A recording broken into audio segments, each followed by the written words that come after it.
prevention strategies and management approaches review.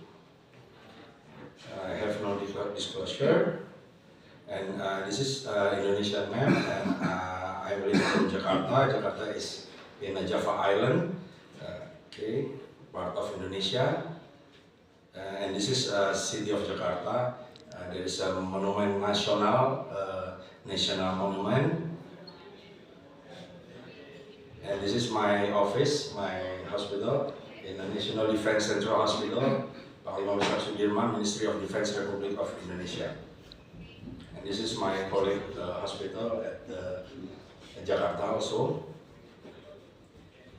As we know, neuroendoscopy has matured from purely diagnostic ventriculoscopy to definitive procedure as ATV, septostomy, cyst penetration, selected tumor dissections. While morbidity has decreased, the confined workspace magnifies the impact of visualization loss, pressure mismanagement, and instrument torque. The contemporary multi-study synthesis reaffirm a favorable safety and efficacy, especially in ATV, but also highlight non-zero risk that demand systematized prevention and rescue pathway. The method we use database research. Search from PubMed Scopus Web of Science, January 1st, 2020 until 13 September 2025. The keywords is intracranial endoscopy, ventricoscopy, endoscopic interventroscopy, complications, CSF leak, hemorrhage, meningitis, and management. In the inclusion, criteria is clinical study of cohort and systematic review or meta-analysis with complication data or prevention or management insight. And the exclusion criteria is purely technical notes without outcome. So what do recent studies show? The first is intraoperative bleeding or visualization failure, commonly reported and usually endoscopically managed. Pediatric septostomy cohort reported intraoperative bleeding around the 10% mark, varies by pathology or trajectory. And the second is postoperative CSF leak.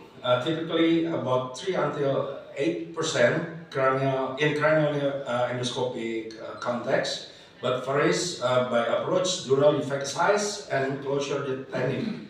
In skull-based endoscopic literature, methodologically adjacent show leak rates about 4 until 10% and clarifies leak risk factor and required strategies.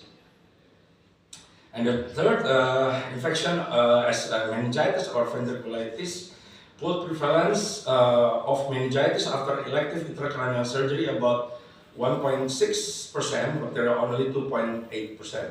And this figure provides realistic baseline for benchmarking neuroendoscopy program.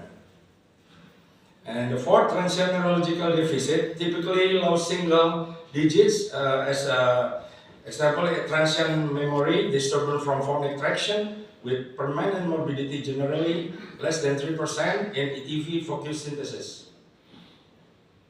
And the severe vascular or deep structure injury, rare case but high consequence events. Example, basilar artery complex remain central safety focus. And the modern reviews emphasize radiomorphometric safe zones and meticulous trajectory planning to minimize this tail risk.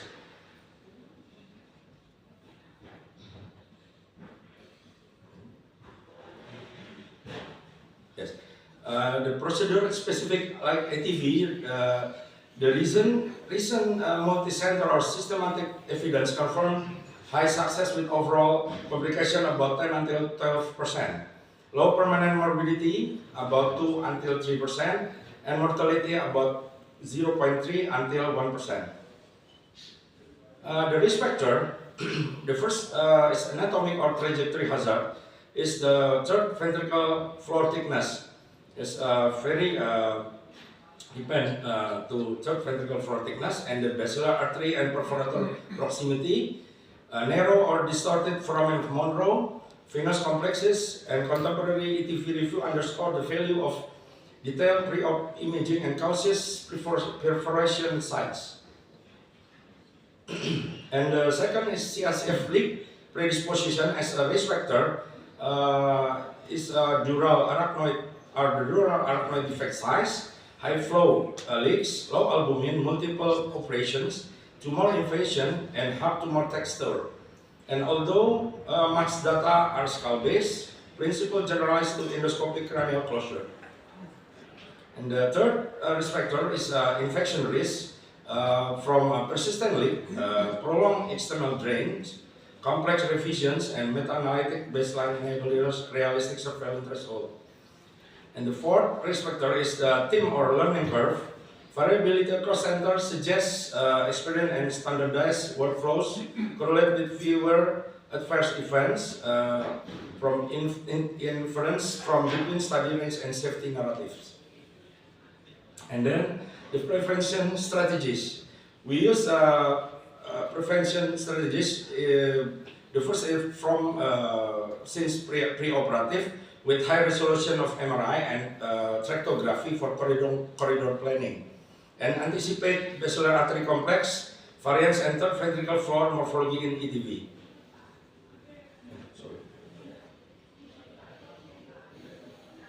The second is host optimization. Optimization with the correct coagulopathy, glycemic control, antibiotics prophylaxis per institutional protocol, and the plan diversion strategy in high risk rate cases. And then the third, the intraoperative now to make a prevention strategies is in neuronavigation with minimal endoscope torque to protect the fornix or hypothalamus and deep veins injury. And next, in intraoperative prevention strategies, control irrigation pressure and relentless visualization hygiene. Pause when it's cloudy and re-establish view before proceeding to avoid blind injury. And hemostasis readiness. Tamponade irrigation, topical hemostatic, and stepwise escalation script in team checklist. And now the post-operative measure in prevention strategies is watertight closure when the dura is traversed, and the selective CSF diversion with EVD or lumbar drain in high flow leaks or complex reconstruction. And then still in post-operative measure in two prevention strategies, the early surveillance, wound or rhinorrhea checks, fever monitoring, and targeted imaging or cultures. And the management approach to complication is first is hemorrhage with the immediate slow stop irrigation, regain visualization, and then tamponade irrigation, apply topical hemostatic, and if arterial or major source suspected, like basilar artery complex, maintain tamponade and activate endovascular team to prepare to conversion. And for the CSF rate, we manage with diagnosis clinically, confirm with beta to transparent if needed, and imaging for defect characterization. And the treatment, pressure control, CSF diversion with EVD or lumbar drain where indicated, and defect repair. And also address infection concurrently if present. The next is infection. To manage the infection, we make a culture, empiric antibiotics per local microbiology, and remove or replace contaminated hardware, correct leak or source control, and use meta-analytic prevalence about 1.6% to benchmark and audit. And for the neurological deficit, the management is prevention treatment, prevention against treatment, gentle scope handling, protect the fornix or hypothalamus, management for edema and monitor cognitive recovery. And of course, we have to make a training, simulation and quality, simulation curriculum for ETV, septostomy, and proctorship for initial series. And the checklist: irrigation pressure limits, hemostasis card readiness, bailout steps, revision open conversion or endovascular, and audit track CSF leak, infection EVD, dependency, neurological deficit, reoperation. Evidence and between center variations suggest structure program cut avoidable harm. The future direction, tractography, augmented navigation, and pressure-aware irrigation system. And then the prospective registries with standardized endpoint, human factor analysis to refine team choreography in narrow corridors. Please come to conclusion. Yeah. Okay, this is invitation.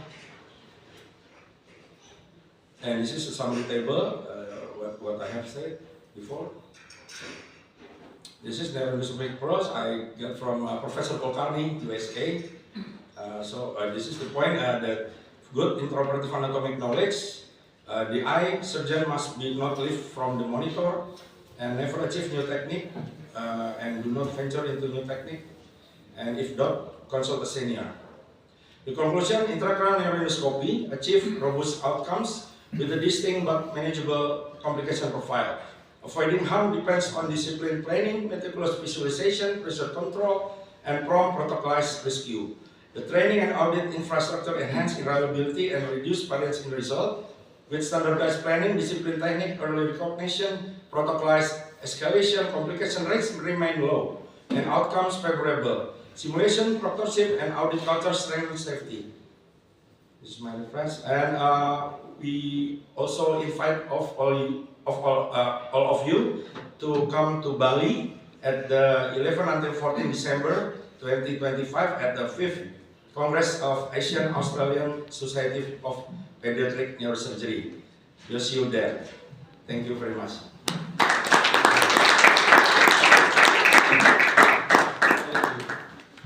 We'll leave the questions for the